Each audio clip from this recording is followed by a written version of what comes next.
साथियों नमस्कार, स्वागत अभिनंदन एक बार फिर से आप सभी का मेरे चैनल पर। तो साथियों, हम पढ़ रहे हैं बाबू देवकीनंदन खत्री द्वारा लिखित रहस्य और रोमांच से भरपूर एक जादुई कहानी चंद्रकांता संतति, दूसरा बयान। कैद खाने का हाल हम ऊपर लिख चुके हैं, पुनः लिखने की कोई आवश्यकता नहीं। उस कैद खाने में कई कोठरियाँ थीं, जिनमें से 8 कोठरियों में तो हमारे बहादुर लोग कैदी थे और बाकी कोठरियाँ खाली थीं। कोई आश्चर्य नहीं यदि हमारे पाठक महाशय उन बहादुरों के नाम भूल गए हों जो इस समय माया रानी के कैद खाने में बेबस पड़े हैं। अस्तु एक दफ़े पुनः याद दिला देते हैं। उस कैद खाने में कुंवर इंद्रजीत सिंह, कुंवर आनंद सिंह, तारा सिंह, भैरव सिंह, देवी सिंह और शेर सिंह के अतिरिक्त एक कुमारी भी थी, जिसके मुख की सुंदर आभा ने उस कैद खाने में उजाला कर रखा था। पाठक समझ ही गए होंगे कि हमारा इशारा कामनी की तरफ है। यद्यपि वह ऐसी कोठरी में बंद थी जिसके अंदर मर्दों की निगाह नहीं जा सकती थी, तथापि कुंवर आनंद सिंह को इस बात पर ढांढस थी कि उनकी प्यारी कामनी उनसे दूर नहीं है। मगर कुंवर इंद्रजीत सिंह के रंज का कोई ठिकाना नहीं था। वे कुछ भी नहीं जानते थे कि उनकी प्यारी किशोरी कहाँ और किस अवस्था में है।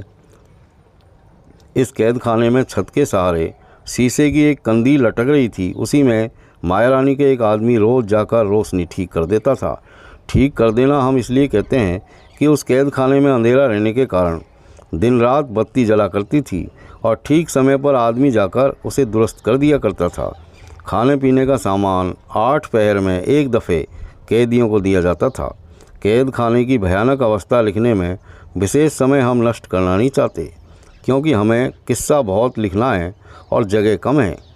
अब हम उस संध्या का हाल लिखते हैं जिस दिन माया रानी से और चंडूल से बातचीत हुई थी, या जब कमलनी से लाडली मिली थी। यूँ तो तहखाने के अंदर दिन रात सामान था और कैदियों को इस बात का ज्ञान बिल्कुल नहीं हो सकता था कि सूर्य कब उदय और कब अस्त हुआ। तथापि बाहरी हिसाब से हमें समय लिखना ही पड़ता है। संध्या होने के बाद एक आदमी कैद खाने में आया और कैदियों की तरफ देखकर बोला, माया रानी की तरफ से इस समय मैं आप लोगों के पास ये कहने के लिए आया हूँ कि कल पहर दिन चढ़ने के पहले ही आप लोग इस दुनिया से उठा दिए जाएंगे। इसके अतिरिक्त अपनी तरफ से अफसोस के साथ आपको इत्तला देता हूँ कि राजा बीरेंद्र सिंह और रानी चंद्रकांता को भी हमारी माया रानी ने गिरफ्तार कर लिया है। उन्हीं के सामने आप लोग मारे जाएंगे और इसके बाद उन दोनों की भी जान ली जाएगी। इस आदमी के आने के पहले कैदी लोग सुस्त और उदास बैठे हुए थे, मगर जब इस आदमी ने आकर ऊपर लिखी बातें कही तो सभी की अवस्था बदल गई। क्रोध से सभी का चेहरा लाल हो गया और बदन कांपने लगा, लेकिन उस आदमी की बात का जवाब किसी ने कुछ भी नहीं दिया। कैदियों को संदेश देने के बाद माया रानी का आदमी उस कोठरी में गया जिसमें हथकड़ी और बेड़ी से बेबस बेचारी कामनी कैद थी। थोड़ी ही देर बाद कामनी को साथ लिए हुए वह आदमी बाहर निकला। उस समय सभी की निगाह उस बेचारी पर पड़ी। देखा कि रंजो गम और दुख के मारे वह सूख कर कांटा हो गई है। मालूम होता है मानो वर्षों से बीमार है। सिर के बाल खुले और फैले हुए हैं, साड़ी मैली और ख़राब हो गई है, मगर भोलापन, खूबसूरती और नज़ाकत ने इस अवस्था में भी उसका साथ नहीं छोड़ा है।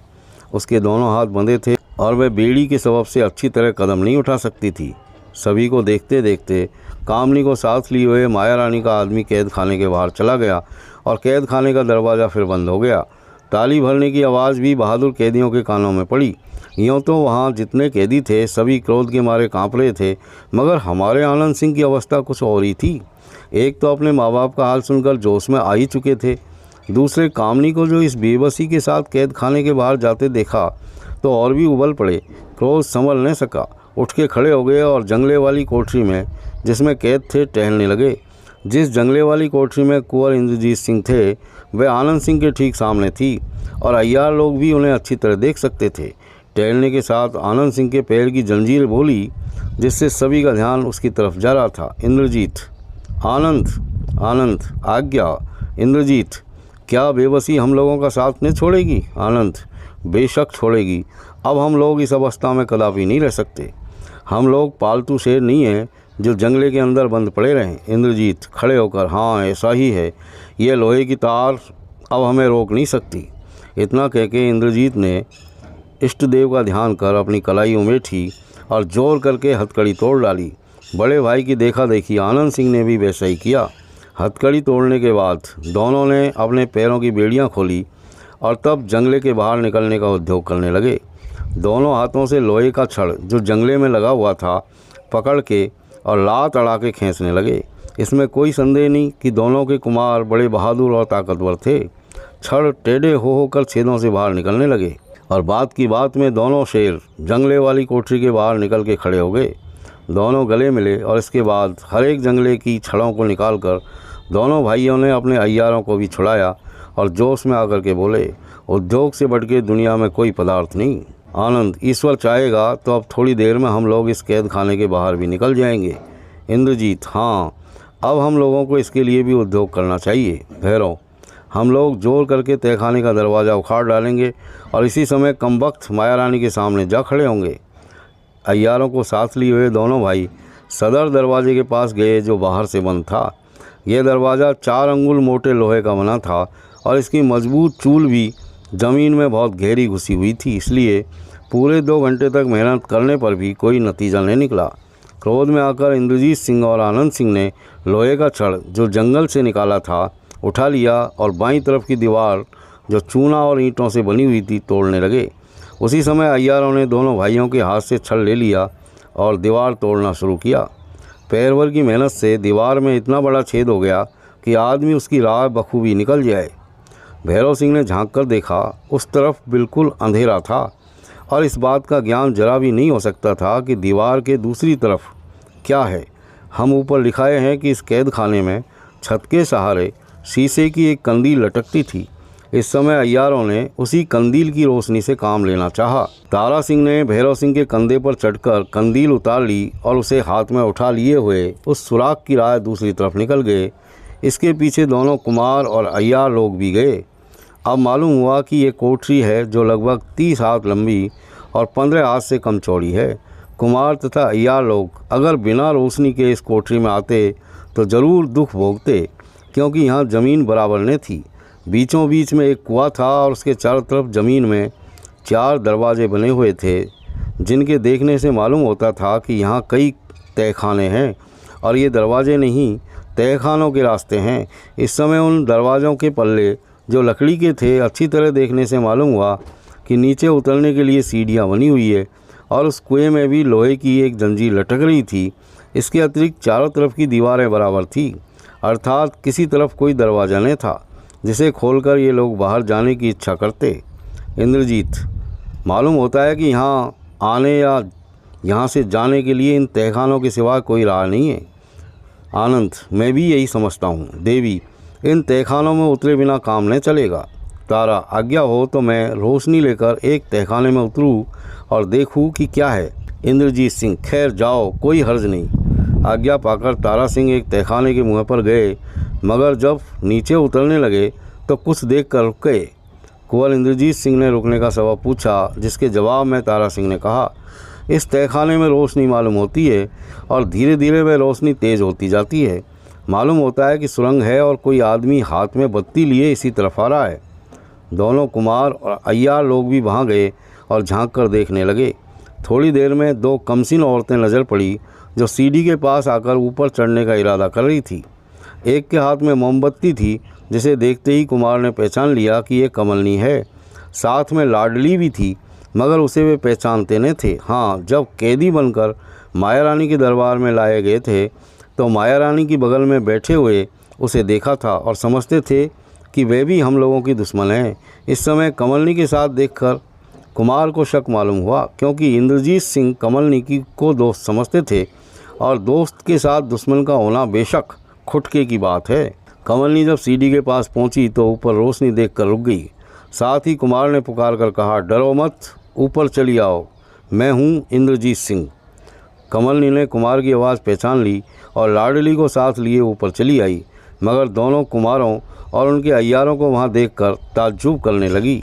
कमलनी, आप लोग यहाँ कैसे आए? इंद्रजीत, यही बात मैं तुमसे पूछने वाला था। कमलनी, मैं तो आपको छुड़ाने के लिए आई हूँ, मगर मालूम होता है कि मेरे आने के पहले ही किसी ने पहुँचकर आप लोगों को छुड़ा दिया।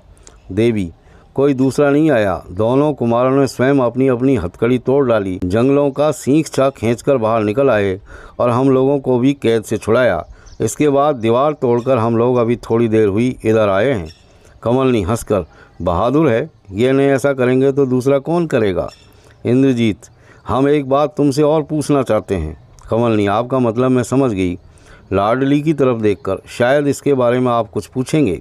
इंद्रजीत, हाँ ठीक है, क्योंकि इन्हें हमने उसके पास बैठे देखा था जिसके फरेब ने हमारी ये दशा की है, और हम लोगों की बातों से यह भी मालूम हुआ कि उसका नाम माया रानी है। कमलनी, बहुत दिनों तक साथ रहने पर भी आपको मेरा भेद कुछ भी मालूम नहीं हुआ, मगर इस समय मैं इतना कह देना उचित समझती हूँ कि यह मेरी छोटी बहन है और माया रानी बड़ी बहन है। हम तीनों बहनें हैं, लेकिन अनबन होने के कारण मैं उससे अलग हो गई और आज इसने भी उसका साथ छोड़ दिया। आज से पहले वह मेरी ही दुश्मन थी, मगर आज से इसकी भी, जिसका नाम लाडली है, जान की प्यासी हो गई। मगर इतना सुनने पर भी मैं समझती हूँ कि आप मुझे अपना दुश्मन नहीं समझते होंगे। इंद्रजीत, नहीं नहीं, कदापि नहीं, मैं तुम्हें अपना हमदर्द समझता हूँ। तुमने मेरे साथ बहुत कुछ नेकी की है। कमलनी, आप लोगों को छुड़ाने के लिए तेज सिंह भी यहाँ आए थे, मगर गिरफ्तार हो गए। इंद्रजीत, क्या तेज सिंह भी गिरफ्तार हो गए, लेकिन उस कैद खाने में नहीं लाए गए जहाँ हम लोग थे। कमलनी, वह दूसरी जगह रखे गए थे, मैंने उन्हें भी कैसे छुड़ाया है। अब थोड़ी देर में आप उनसे मिल सकते हैं। आनंद सिंह चुपचाप इन दोनों की बातें सुन रहे थे और छिपी निगाहों से लाडली के रूप की अलौकिक छटा का भी आनंद ले रहे थे। लाडली भी प्रेम की निगाहों से उन्हें देख रही थी। इस बात को कमलनी ने भी जान लिया, मगर वह तरह दे गई। जब आनंद सिंह ने तेज सिंह का हाल सुना तब चौंके और कमलनी की तरफ देख करके बोले, आनंद, सुना है हमारे माता पिता भी। कमलनी, हाँ, उन दोनों को भी कमबख्त माया रानी ने फंसा लिया है। हाय, मैंने सुना है कि वे दोनों बेचारे बड़े संकट में हैं और सहज ही मैं उन दोनों का छूटना मुश्किल है। तथापि उद्योग में विलम्ब नहीं करना चाहिए। अब आप कोई सवाल न कीजिए और यहाँ से जल्द निकल चलिए। राजा वीरेंद्र सिंह और रानी चंद्रकांता का हाल सुनकर सब के सब घबरा गए और आगे कुछ सवाल करने की हिम्मत नहीं पड़ी।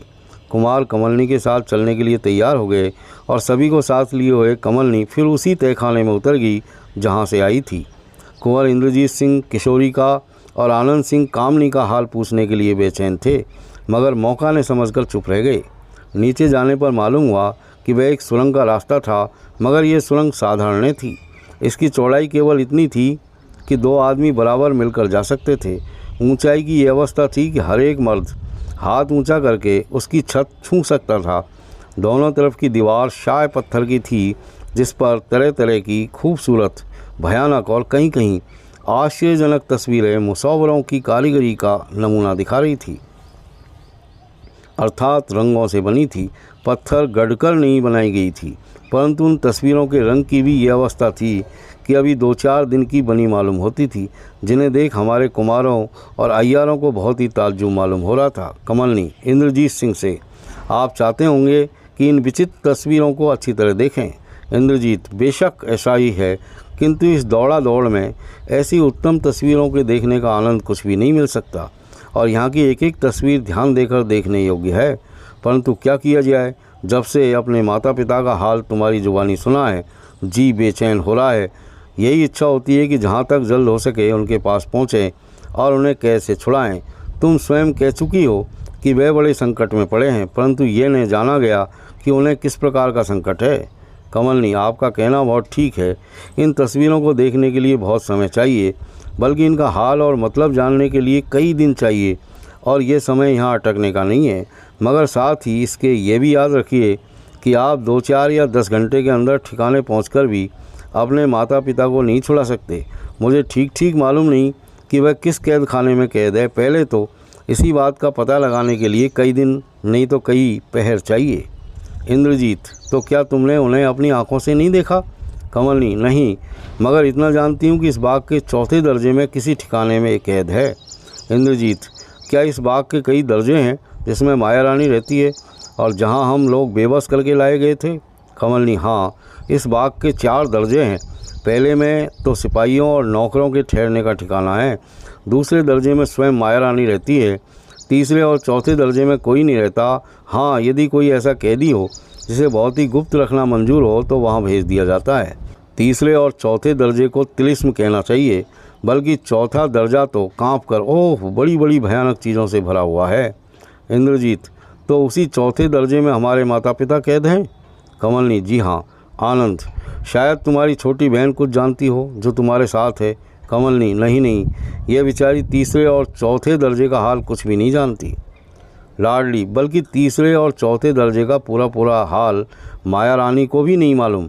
कमलनी बहन को भी कुछ मालूम नहीं था, मगर 2 ही 4 महीनों में न मालूम क्यों कर वहाँ का विचित्र हाल इन्हें मालूम हो गया। देखिए, इसी सुरंग को जिसमें हम लोग जा रहे हैं माया रानी भी नहीं जानती थी, और मुझे तो इसका कुछ भी गुमान भी नहीं था।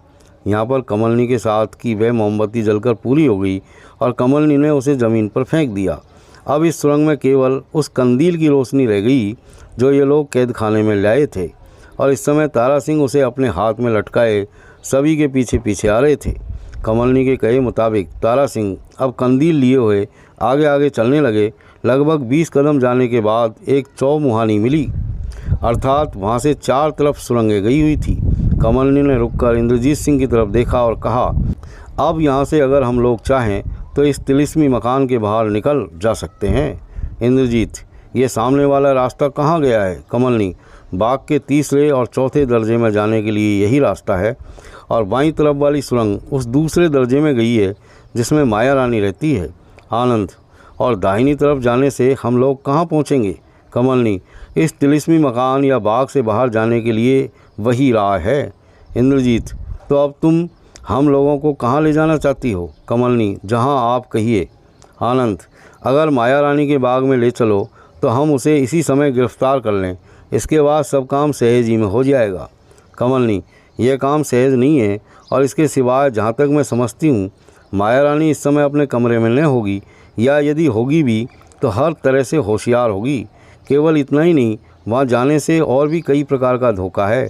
एक तो उस बाग की चारे दीवारी के बाहर कूदकर या कमंद लगाकर निकल जाना असंभव है।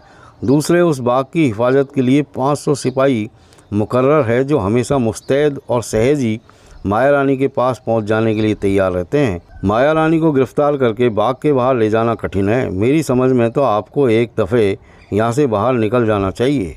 इंद्रजीत, मगर मैं कुछ और ही चाहता हूँ। कमलनी, वह क्या? इंद्रजीत, यदि तुमसे हो सके तो हमें किसी ऐसी जगह ले चलो जो इस बाग की सरहद के अंदर हो, और जहाँ 2-3 रोज़ तक गुप्त रीति से हम लोग रह सकें।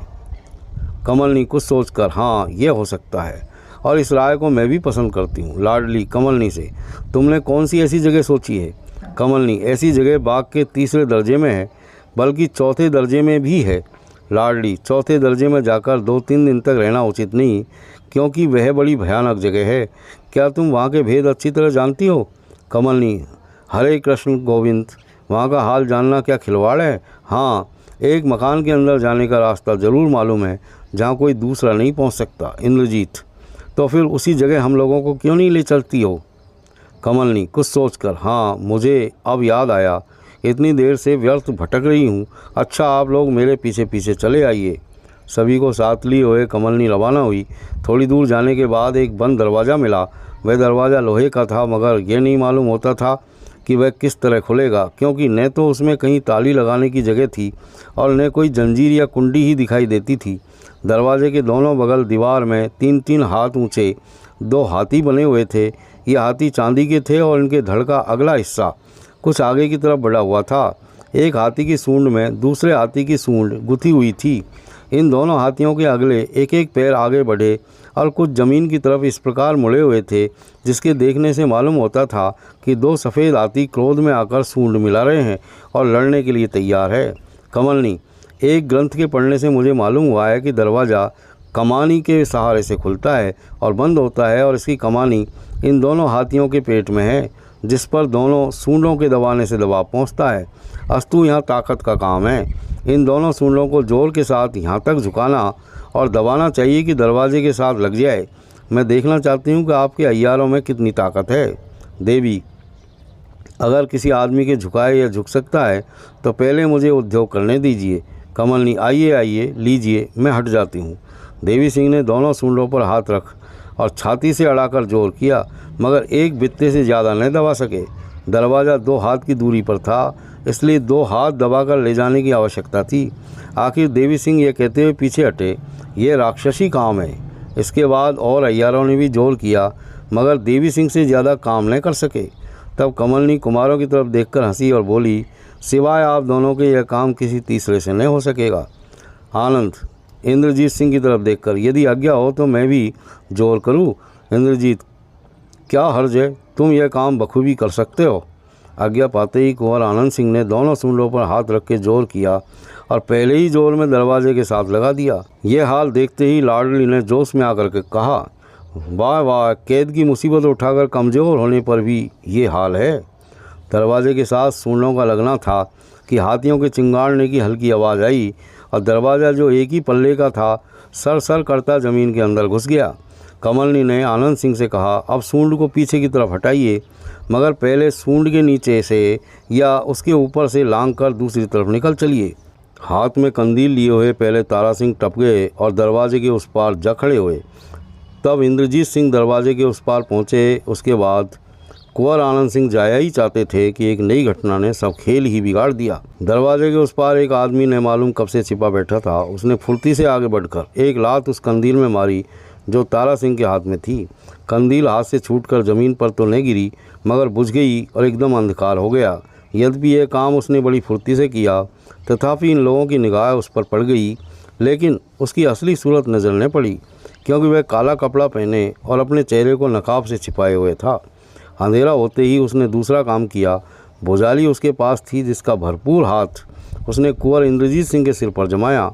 अंधेरे के सबब से निशाने में फ़र्क पड़ गया, तो भी कुमार के बाएं मोढ़े पर गहरी चोट बैठी।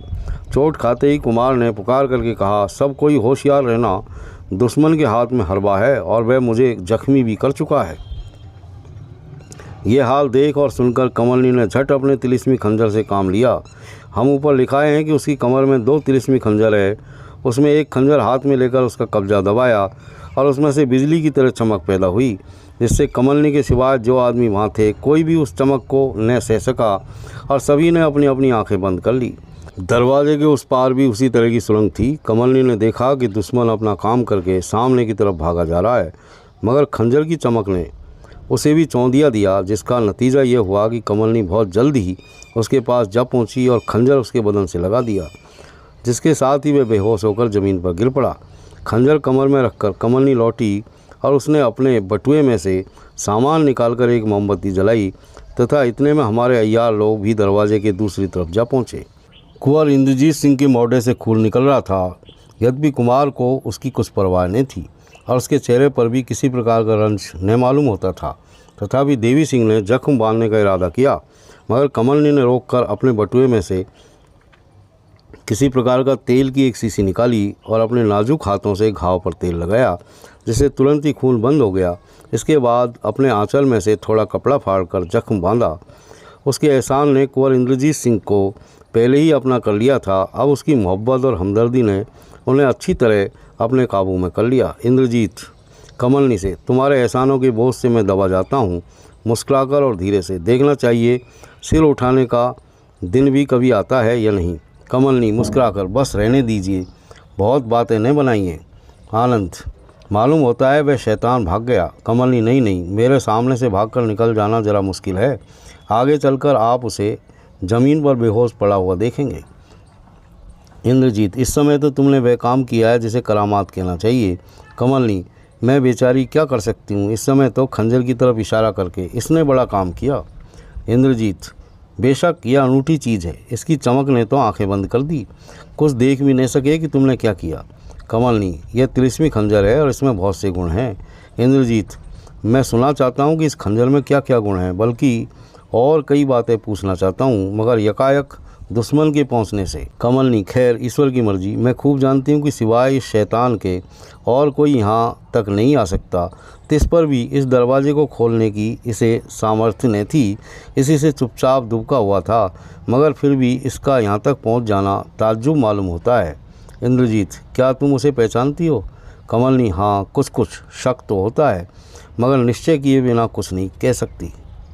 इंद्रजीत, जो हो, मगर अब हम लोगों को यहाँ से निकल चलने के लिए जल्दी करना चाहिए। कमलनी, पहले इस दरवाजे को बंद कर लीजिए, नहीं तो इस राह से दुश्मन के आ पहुँचने का डर रहेगा।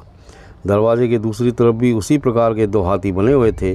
कमलनी के कहे मुताबिक आनंद सिंह ने जोर से सूंड को दरवाजे की तरफ हटाया जिससे उस तरफ वाले हाथियों की सूंड ज्यों की त्यों सीधी हो गई और दरवाज़ा भी बंद हो गया।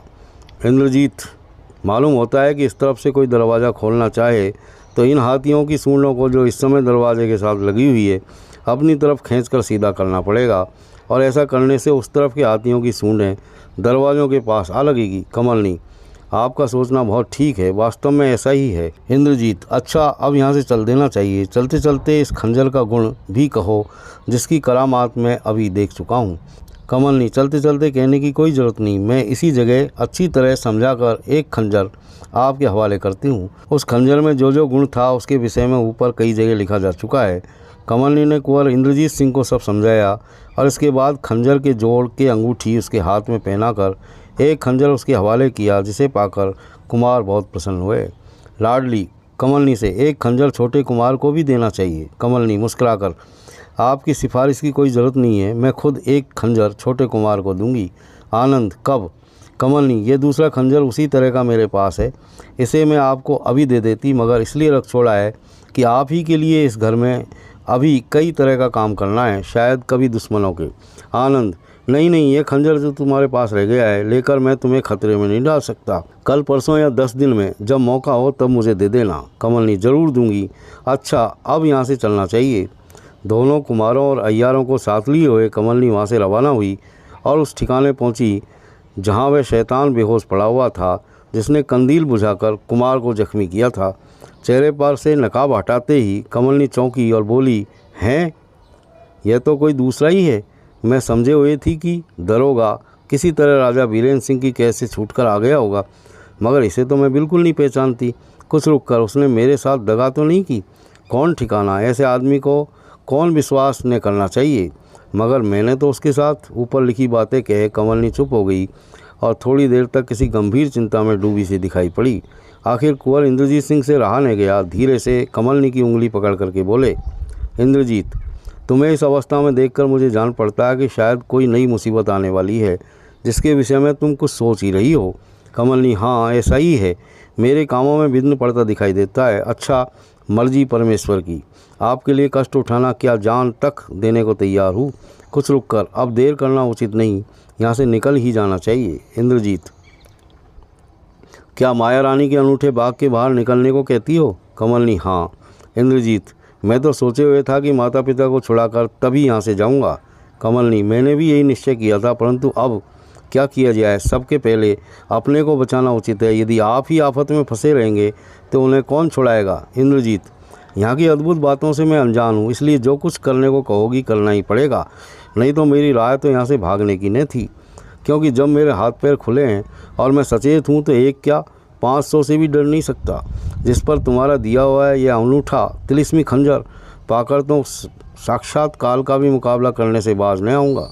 कमलनी, आपका कहना ठीक है, मैं आपकी बहादुरी की अच्छी तरह जानती हूँ, परंतु इस समय नीति यही कहती है कि यहाँ से निकल जाओ। इंद्रजीत, अगर ऐसा ही है तो चलो मैं चलता हूँ। धीरे से कान में, तुम्हारी बुद्धिमानी पर मुझे ढहा होता है। कमलनी, धीरे से, ढहा कैसा? इंद्रजीत 2 कदम आगे ले जाकर, ढहा इस बात का कि वह बड़ा ही भाग्यशाली होगा जिसके तुम पाले पड़ोगी। इसके जवाब में कमलनी ने कुमार को एक हल्की चुटकी काटी और धीरे से कहा, मुझे तो तुमसे बढ़कर भाग्यशाली कोई दिखाई नहीं पड़ता, मगर कमलनी की इस बात ने तो कुमार को फड़का दिया, लेकिन इस मगर शब्द ने भी बड़ा अंधेर किया, जिसका सबब हमारे मनचले पाठक स्वयं समझ जाएंगे, क्योंकि वे कमलनी और कुंवर इंद्रजीत सिंह की पहली बातें अभी भूले न होंगे जो तालाब के बीच वाले उस मकान में हुई थी जहाँ कमलनी रहा करती थी। कमलनी देवी सिंह से, इस आदमी को जो बेहोश पड़ा है उठा के ले चलना चाहिए। देवी, हाँ हाँ, इसे मैं उठा कर ले चलूँगा। इंद्रजीत, शायद हम लोगों को फिर लौटना पड़े, क्योंकि बाहर निकलने का रास्ता पीछे छोड़ आए हैं। कमलनी, हाँ, सुगम रास्ता तो यही था, मगर अब मैं उधर नहीं जाऊंगी। कौन ठिकाना हाथी वाले दरवाजे के उस तरफ दुश्मन लोग आ गए हों, क्योंकि कैद खाने की दीवार आप तोड़ ही चुके हैं और उधर वाली सुरंग का मुँह खुला रहने के कारण किसी का आना कठिन नहीं है। इंद्रजीत, तब दूसरी राय कौन सी है? क्या उधर चलोगी जिधर से ये दुश्मन आया है? कमलनी, नहीं, उधर भी दुश्मनों का गुमान है, आइए मैं एक और ही राय से ले चलती हूँ। आगे आगे कमलनी और उसके पीछे पीछे दोनों कुमार अय्यार लोग रवाना हुए। यहाँ भी दोनों तरफ दीवारों पर सुंदर तस्वीरें बनी हुई थी। 10-12 कदम आगे जाने के बाद बगल की दीवार में एक छोटा सा खुला हुआ दरवाज़ा था, जिसे देखकर कमलनी ने इंद्रजीत सिंह से कहा, यह आदमी इसी राह से आया होगा, क्योंकि अभी तक दरवाज़ा खुला हुआ है, मगर मैं दूसरी ही राह से चलूँगी जो जरा कठिन है। कुमार, मैं तो कहता हूँ इसी राह से चलो, दरवाजे पर 10-5 दुश्मन मिल ही जाएंगे तो क्या होगा। कमलनी, खैर तब चलिए। सब कोई उस राह से बाहर हुए और कमलनी ने उस दरवाजे को, जो एक खटके के सहारे खुलता और बंद होता था, बंद कर दिया। उस तरफ भी थोड़ी दूर सुरंग में ही जाना पड़ा। जब सुरंग का अंत हुआ तो छोटी छोटी सीढ़ियाँ ऊपर चढ़ने के लिए मिली। कमलनी ने ऊपर की तरफ देखा और कहा, यहाँ का दरवाज़ा तो बंद है। सबके आगे कमलनी और फिर दोनों कुमार और अय्यार लोग ऊपर चढ़े। ये सीढ़ियाँ घूमती हुई ऊपर गई थी। मालूम होता था कि किसी बुर्ज पर चढ़ रहे हैं। जब सीढ़ियों का अंत हुआ तो एक चक्कर पहिए की तरह बना हुआ दिखाई दिया, जिसे कमलनी ने 4-5 दफ़े घुमाया। खटके की आवाज़ के साथ पत्थर की चट्टान अलग हो गई और सभी लोग उस राह से निकलकर बाहर मैदान में दिखाई देने लगे। बाहर सन्नाटा देखकर कमलनी ने कहा, शुक्र है कि यहाँ हमारा दुश्मन कोई नहीं दिखाई देता। जिस राह से कुमार और अय्यार लोग बाहर निकले वह पत्थर का एक चबूतरा था, जिसके ऊपर महादेव का लिंग स्थापित था। चबूतरे के नीचे की तरफ का बगल वाला पत्थर खुलकर ज़मीन के साथ सट गया था और वहीं बाहर निकलने का रास्ता बन गया था। लिंग के बगल में तांबे का बड़ा सा नंदी बैल बना हुआ था और उसके मोढ़े पर लोहे का एक सर्प कुंडली मारे बैठा था। कमलनी ने सांप के सिर के दोनों हाथों से पकड़कर उभाड़ा और साथ ही नंदी ने मुँह खोल दिया। तब कमलनी ने उसके मुँह में हाथ डालकर कोई पेच घुमाया। वह पत्थर की चट्टान जो अलग हो गई थी फिर ज्यों की त्यों हो गई और सुरंग का मुँह बंद हो गया। कमलनी ने सांप के फन को फिर दबा दिया और बैल ने भी अपना मुँह बंद कर लिया। इंद्रजीत कमलनी से, यह दरवाज़ा भी अजब तरह से खुलता है और बंद होता है। कमलनी, हाँ, बड़ी कारीगरी से बनाया गया है। इंद्रजीत, इसके खोलने और बंद करने की तरकीब माया रानी को मालूम होगी। कमलनी, जी हाँ, बल्कि लाडली की तरफ इशारा करके यह भी जानती है, क्योंकि बाग के तीसरे दर्जे में जाने के लिए यह भी एक रास्ता है जिसे हम तीनों बहनें जानती हैं। मगर उस हाथी वाले दरवाजे का हाल जिसे आपने खोला था, सिवाय मेरे और कोई भी नहीं जानता। आनंद, ये जगह बड़ी भयानक मालूम पड़ती है। कमलनी, जी हाँ, यह पुराना मसान है और गंगा जी भी यहाँ से थोड़ी ही दूर पर है। किसी ज़माने में जब यह मसान है, गंगा जी इसी जगह पास ही में बहती थी, मगर अब कुछ दूर हट गई और इस जगह बालू पड़ गया है। आनंद, खैर अब क्या करना चाहिए और कहाँ चलना चाहिए। कमलनी, अब हमको गंगा पार होकर जमनिया में पहुंचना चाहिए। वहां मैंने एक मकान किराए पर ले रखा है जो बहुत ही गुप्त स्थान में है। उसी में 2-3 दिन रहकर कार्रवाई करूंगी। इंद्रजीत, गंगा पार किस तरह जाना होगा। कमलनी, थोड़ी ही दूर पर गंगा के किनारे एक किश्ती बंधी हुई है जिस पर मैं आई थी। मैं समझती हूँ वह किश्ती अभी तक वहीं होगी। सवेरा होने में कुछ विलम्ब न था। मंद मंद दक्षिणी हवा चल रही थी और आसमान पर केवल 10-5 तारे दिखाई पड़ रहे थे, जिनके चेहरे की चमक दमक चला चली की उदासी के कारण मंद पड़ती जा रही थी। जबकि कमलनी और कुमार इत्यादि सब कोई वहाँ से रवाना हुए और उसी किश्ती पर सवार होकर, जिसका जिक्र कमलनी ने किया था, गंगा पार हो गए। तो साथियों, अब यहाँ पर ये दूसरा बयान पूरा होता है। अगले बयान में फिर मुलाकात होगी। तब तक के लिए आप अपना काम करते रहें।